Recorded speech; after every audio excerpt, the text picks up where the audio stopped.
Oke, Bu. Oke? Ya. Bismillahirrahmanirrahim. Assalamualaikum warahmatullahi wabarakatuh. Waalaikumsalam warahmatullahi wabarakatuh.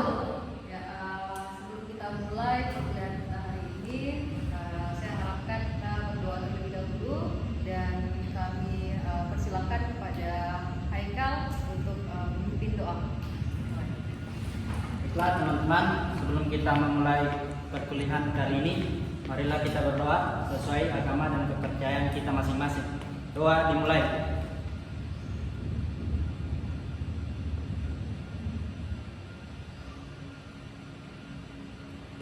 Doa selesai. Ya, adik-adik sekalian, sekarang ini pertemuan kita yang ketiga, maka ada beberapa hal yang perlu kita sampaikan sebelum kita mulai. Yang pertama, apakah kalian sudah download RPS-nya di e-learning? Sudah.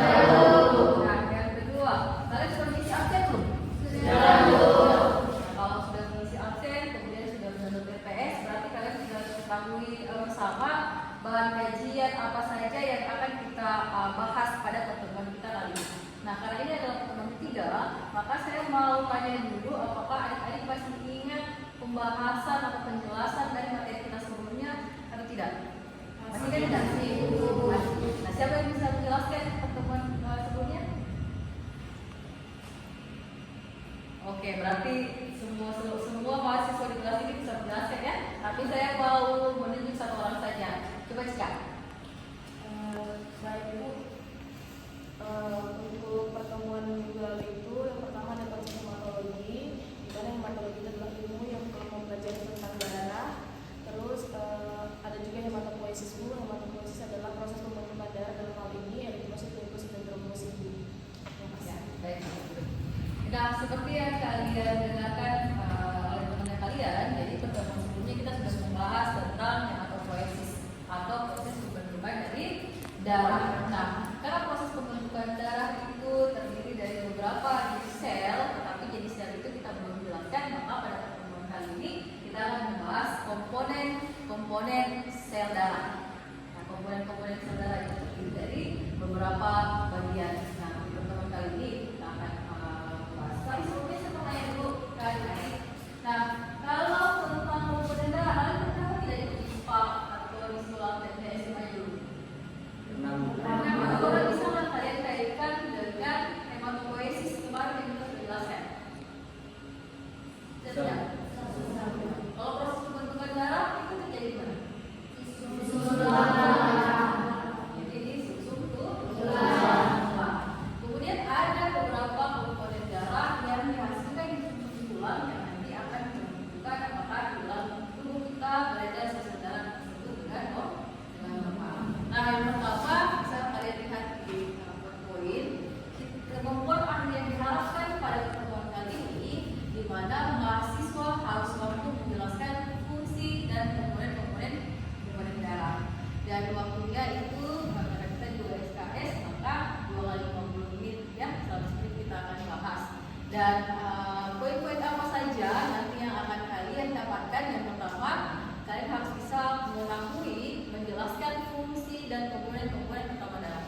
Yang kedua, kalian harus bisa mengetahui dan menjelaskan jenis sel-sel darah dan fungsinya. Kemudian yang ketiga, nanti kalian harus bisa menjelaskan tentang perbedaan komponen darah tersebut, baik dari segi morfologi, jumlahnya, dan fungsinya dan lain-lain. Nah, coba kita lanjut. Kalau berbicara tentang komponen darah, kalian pernah pemeriksaan darah tidak? Pernah. Tapi komponen darah baru kali ini kan? Ya. Kalau sel darah, kalau pemeriksaan darah yang kalian lakukan selama ini, darah itu dia warnanya apa? Merah. Ada yang warna biru di sini? Sama tahu sih antara kalian ada yang warna biru ya. Jadi warna darah itu merah.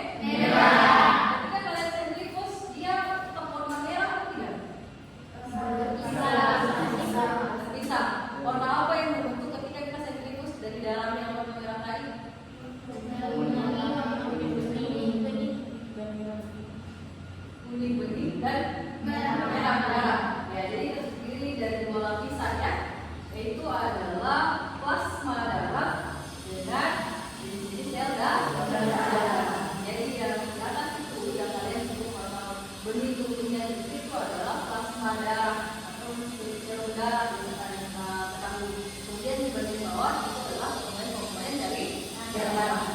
Komponen-komponen sel darah. Nah, dua jenis itu merupakan secara umum digolongkan menjadi dua komponen. Kalau kalian lihat di sini ada yang padat, ada yang cair.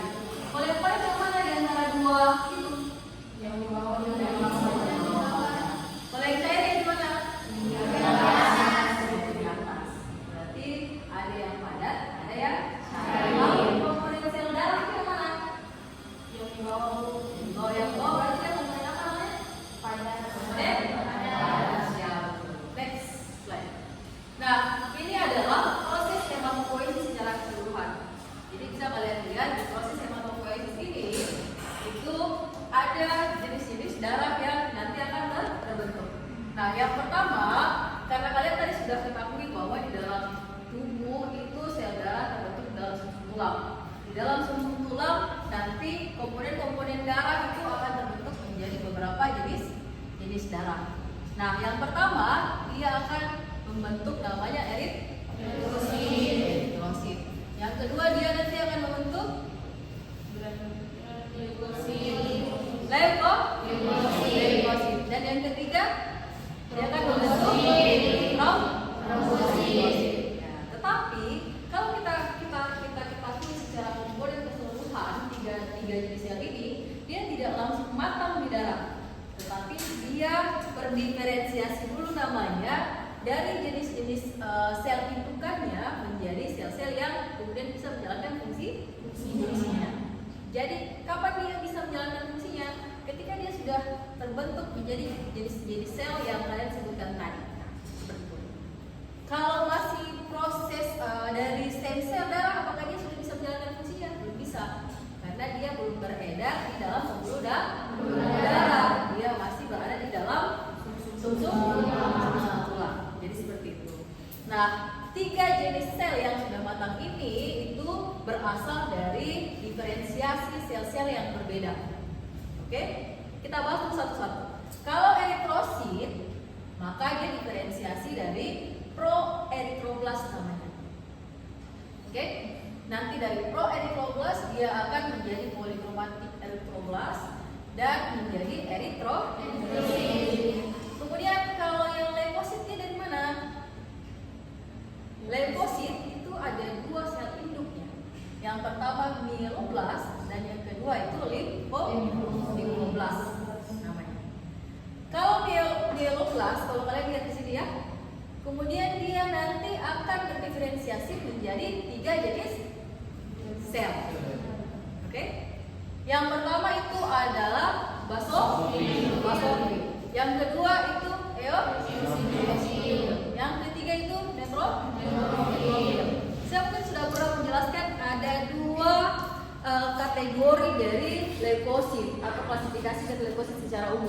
Ada yang bisa sebutkan jenis leukosit apa saja itu? Ya, Cika, apa?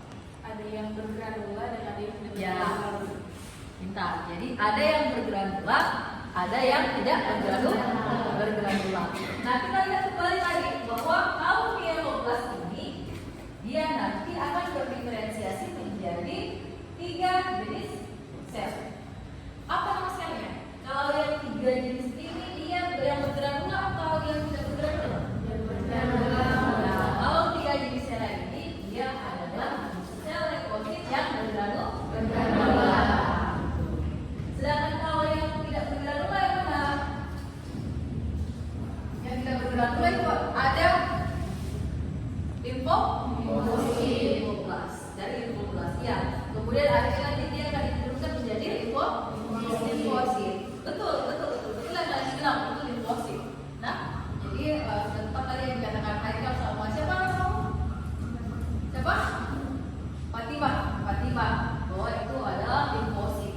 Nah, limfosit merupakan jenis sel leukosit yang tidak bergranula. Ada lagi satu yang tidak bergranula, apa namanya?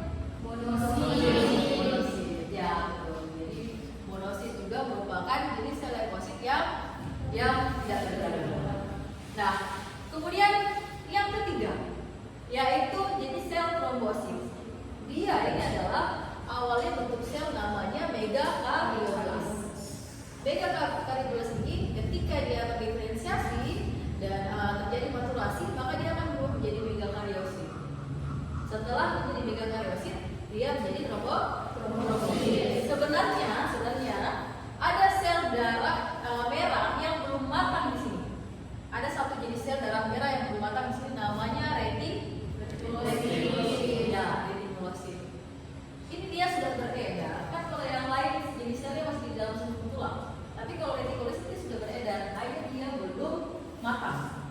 Sehingga dia belum bisa menjalankan fungsinya. Dia masih bersiap-siap untuk kemudian terjadi maturasi dan bisa berfungsi untuk membawa keluar dari sumber tubuh seperti itu ya. Tapi sebentar nanti kita akan bahas kembali. Nah, di sini kalau kita lihat biasa ada pemeriksaan retinosit namanya, itu bisa menunjukkan apakah seseorang itu terjadi eritropoiesis di dalam tubuhnya normal atau tidak. Seperti itu. Terjadi proses pembentukan darah yang normal atau tidak. Contohnya pada apa? Pada anemia. Anemia apa? Banyak jenis anemia, tapi itu nanti kalian akan belajar di hematologi lanjutan. Dan itu kita bisa lihat pemeriksaan anemia salah satunya di pemeriksaan retinosit. Ya. Nah, next.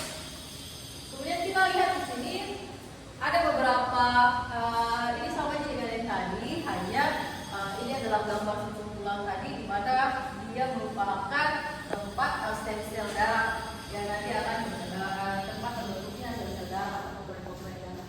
Next. Nah, ini adalah plasma yang kalian sebut tadi warnanya dengan darah. Plasma terdiri dari air 91% dan bahan lainnya itu 2%. Oke? Jadi yang bagian kuning kalau kalian sentrifuge yang terpisah antara bagian yang cair dengan bagian yang padat. Kalau yang bagian yang cair itu dia terdiri dari air